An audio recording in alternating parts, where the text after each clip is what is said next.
Qu'est-ce que vous faites quand au moment où vous êtes censé réagir de façon appropriée à une situation, vous avez soit le ventre qui se noue, soit la tête qui commence à bouillonner, les deux en même temps. Il y a plein de noms d'oiseaux qui sortent de la tête, là, que vous n'arrivez pas à dire, ou alors au contraire, poum, il n'y a rien. Ou alors vous perdez complètement votre capacité, votre habileté à penser, etc., ou cette prise de recul. Pendant très longtemps, j'ai été quelqu'un qui était hyper sensible à ça, et pour ça, je suis hyper à l'aise là, parce que je peux vous donner des clés que moi j'utilise et que j'utilise régulièrement encore. Avant tout, le stress, c'est une réaction physiologique. C'est une réaction physiologique à une situation qui est perçue. Et qu'on envoie dans notre corps. Ça fait référence à des situations qui ont été vécues pour la plupart, parce qu'en fait, il y a 95%, c'est pas de la peur, hein, mais ça va être une réaction primaire de peur. Et il y a 95% des peurs qui sont fausses, donc c'est que des projections mentales. Donc le stress, c'est une réaction inadaptée, diffuse face à un stimulus, face à une situation. Et ça, c'est hyper important. Je vous ai donné déjà 2 clés là-dedans, même 3. La première des clés face au stress, c'est de bosser sa posture. C'est-à-dire que le stress, comme c'est une réaction physiologique, il va impacter notre physiologie. Et la façon dont vous allez vous tenir, la façon de cette capacité à redresser la tête, à regarder plus loin, à redescendre. Et c'est pour ça qu'on parle d'inspirer et d'expirer, de se focaliser sur sa respiration, de reprendre le temps.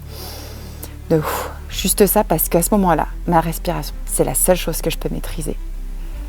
Je ne maîtrise pas tout ce qui se passe autour. Par contre, j'arrive à maîtriser ma respiration et ce qui va se passer à l'intérieur. Cette respiration, il y en a une que j'aime bien, je vais vous la donner. Vous inspirez en comptant jusqu'à 3 par exemple, 4. Et vous allez vous bloquez 30 secondes. Alors si vous y arrivez, première fois peut-être faire que jusqu'à 20 ou 25. Et vous allez en fait jusqu'à cette sensation où vous avez besoin un peu comme de sortir la tête de l'eau là.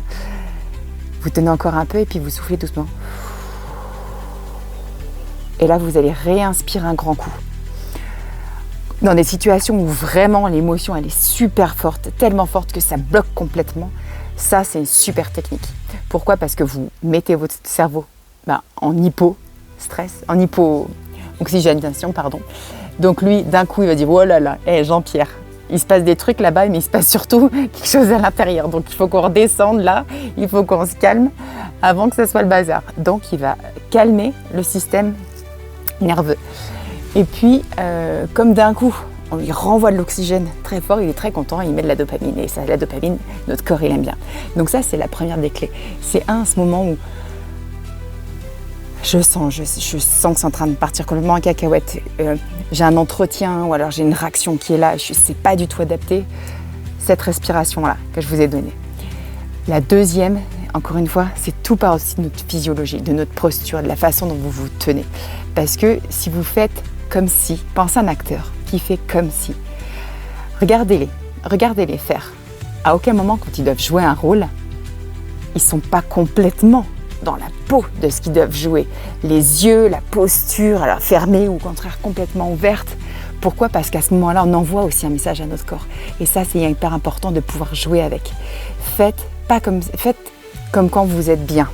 Faites comme, alors si vous avez la peur au ventre, revenez à un moment où vous étiez posé, où vous êtes bien, où vous êtes content, vous êtes satisfait. J'ai même un client avec lequel j'ai bossé, il est plutôt très stressé, il essaie d'éviter toutes les situations un peu merdéouilles. Et en fait, là, on a bossé un truc où il revient quand il est satisfait. Pour lui, c'est ce mot-là, satisfait. Deuxième des clés. Et la troisième des clés, c'est sur quoi vous portez votre focus, sur quoi vous portez votre attention. Si vous prenez, je vais prendre l'exemple que j'avais cité dans un post, l'exemple d'un entretien, l'exemple d'un oral professionnel ou entretien. La personne va mettre son attention sur l'enjeu qu'il y a derrière. En se mettant sur l'enjeu, elle va forcément aller imaginer les risques de perte liés à cet enjeu-là. Donc ça met en stress. Par contre, si on se dit, en fait, t'as bossé pour ton oral, t'as bossé pour ce rendez-vous-là, et il y a quoi derrière ce rendez-vous-là ? C'est toi, c'est ce que tu peux proposer, dans ton service, c'est ce que tu peux proposer pour cette personne-là. Par exemple, ça fait 6 mois que tu bosses sur ton projet. Est-ce que tu en es fier de ce projet-là? Est-ce que tu as envie de le partager? Est-ce que tu l'as fait avec tes tripes? Et là, de se dire, ouais, mais sur quoi j'ai vraiment envie de porter mon attention par rapport à ça? Avec cette personne, on est en train de se prendre la tête, mais en fait, dans le fond, qu'est-ce qui est vraiment important pour moi? Est-ce que c'est ça? Est-ce que c'est cet instinct-là ou non? C'est ce qu'il y a derrière, c'est ce que j'ai juste envie de vivre. Et pour vivre ça, il faut que mon corps redevienne bien. Il faut que derrière, je reprenne complètement possession de mon état d'esprit, de ma respiration, on l'a vu, de ma posture. Mais derrière, sur quoi vous mettez votre focus? Et plus vous allez mettre votre focus de façon appropriée, et plus en fait l'attention va redescendre. Pourquoi? Parce que les mots créent la réalité. Si je me dis je suis en train de vivre un moment de merde, il y a des chances que l'ambiance soit là. Si je me dis je viens me manquer de challenge, là je suis en train d'apprendre parce que je suis en train de grandir et je vais le passer parce qu'il y a toujours un après. Vous voyez la différence? C'est pas du tout la même. Voilà ces 3 clés. La première, 1, respire. Poum, je vous avais proposé une bloquante parce que ça éteint le feu. 1 fois, 2 fois, 3 fois. Attention à la 3e, la tête qui peut tourner, donc à chaque fois vous réévaluez. 2e clé. La 2e des clés, c'était la posture. Vous faites comme si, avec votre corps. Et vous renvoyez le message. Et la 3e, c'est sur quoi vous portez votre attention, votre focus, en jouant avec les vrais mots appropriés, parce qu'un mot crée une réalité. Allez, je vous laisse tester ça. Ciao.